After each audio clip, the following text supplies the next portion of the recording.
한때 청동기 시대를 대표하는 거대한 왕국들을 한순간에 무너뜨린 이 미스터리한 집단, 바다민족. 하지만 상식적으로 이해가지 않는 부분이 너무나도 많습니다. 청동기 시대의 왕국들이라면 수많은 전투 기록과 강력한 무기들을 갖추고 있을 것이며, 특히 당시 히타이트 제국은 그 누구도 넘볼 수 없는 막대한 영향력을 행사했고 철기 기술을 선도하며 강대국으로서 자리를 잡고 있었습니다. 이런 강력한 제국들을 바다민족이 어떻게 무너뜨릴 수 있었을까요? 히타이트 제국은 물론 지중해 전역을 멸망시키면서 공포의 상징이 되었던 바다민족이 이집트와의 전쟁을 이후로 갑자기 사라지게 됩니다. 그것도 배 한 척, 칼이나 옷조차 남김없이 말이죠. 그들은 도대체 어디로 사라진 것일까요? 오늘은 바다민족에 대한 미스터리에 대해 알아보겠습니다.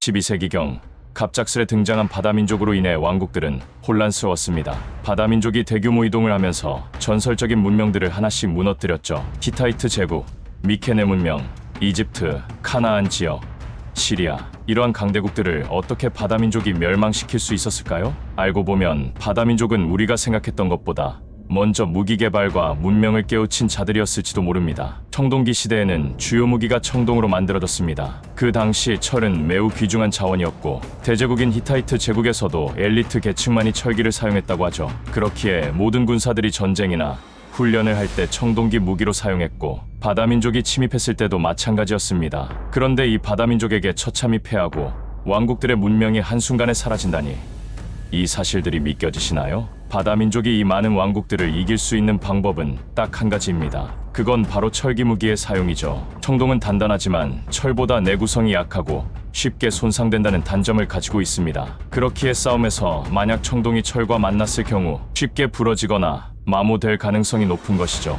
또한 철은 여러 곳에서 사용이 가능합니다. 칼, 창, 방패 등 다양한 제작에 유리하여 전투에서는 큰 이점으로 작용하죠. 이렇게 좋은 성능의 무기와 병력이 있는데 그 당시 사람들이 히타이트 제국을 대제국이라 칭송하며 전투력이 좋았다 하더라도 이 민족을 이길 수 있었을까요? 아마 철기 무기를 가진 바다민족에게 압도당했을 가능성이 매우 높습니다. 지중해에서 아무도 사용하지 않는 철기 무기를 본인들만 가지고 있으니 바다민족은 자신감과 함께 전장에서의 우월감이 컸을 것입니다. 만약 실제로 바다민족이 철기 무기를 사용했다면 그들은 어떻게 이 무기 제작법과 철을 구할 수 있었을까요? 이 질문에 대해서 몇몇 학자들은 바다민족이 사실은 히타이트 제국의 부족 중 하나였을 것이라 주장했습니다. 히타이트 제국의 경우 기원전 1600년경부터 철을 가공하기 시작했고 철을 채굴하고 가공하는 기술을 발전시켰습니다. 강력한 철기 무기를 만드는 데 선두자의 역할을 했던 히타이트 제국이었고 그들은 철기의 제조 기술을 비밀로 유지하려 했습니다. 철기 무기의 생산에서 자신이 독점과 우위를 차지할 생각이었던 것이죠.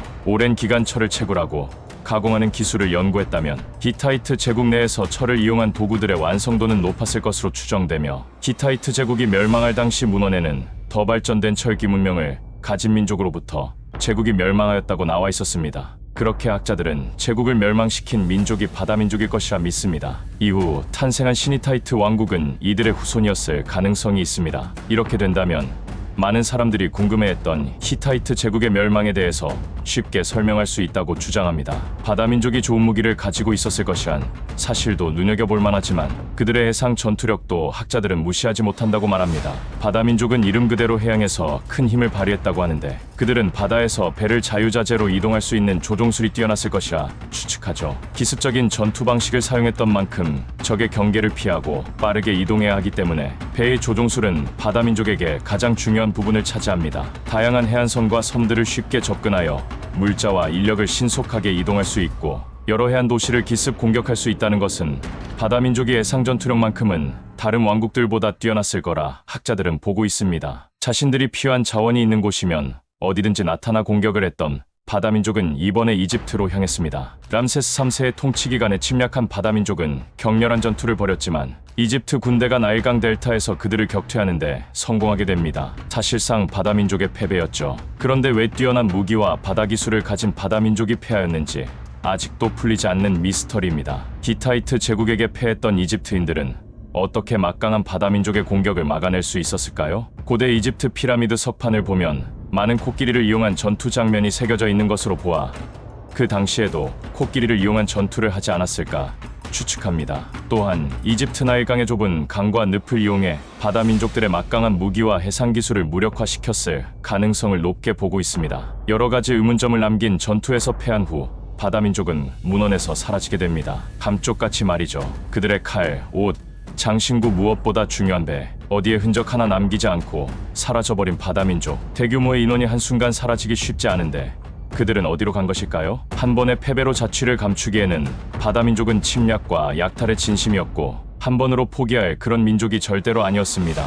이것은 마치 증발과도 같았죠. 이들에 대한 기록도 흔적도 남지 않았다는 것은 매우 이상한 일입니다. 설마 그들이 사람의 탈을 쓴 어떤 괴생명체였던 것은 아닐까요? 소수의 학자들은 순식간에 사라진 바다 민족을 보고 그들은 사람의 탈을 썼던 것이 분명하다고 말합니다. 파괴적인 힘, 난폭한 성격, 잔인함, 무엇보다 순식간에 사라졌다는 것은 인간으로서 해내기에는 힘든 조건입니다. 그들이 바닷속으로 들어가지 않는 이상 목격자나 흔적이 분명히 남아야 정상이죠. 너무나도 말도 안 되는 상황의 사람들은 바다 민족이 어인족이나 고대 인어였을 가능성을 제기했습니다. 시간이 되면 물속으로 사라졌다가 일정 시간의 사람의 모습으로 기습적으로 나와 제국 사람들을 공격하는 것이죠. 신비롭고 미스터리한 상황 속에서 다양한 가설과 추측이 난무하게 나오고 있으며 아직까지도 그들이 갑자기 사라진 이유에 대해서는 그 누구도 알지 못합니다. 한때 지중해를 공포로 몰아넣었던 바다 민족, 그들에 대한 미스터리는 현재까지 이어져 오고 있으며 연구와 조사는 끊임없이 이루어지고 있습니다. 학자들은 하나의 가설을 세워봅니다. 그들이 만약 살아서 두 발이 육지에 닿았다면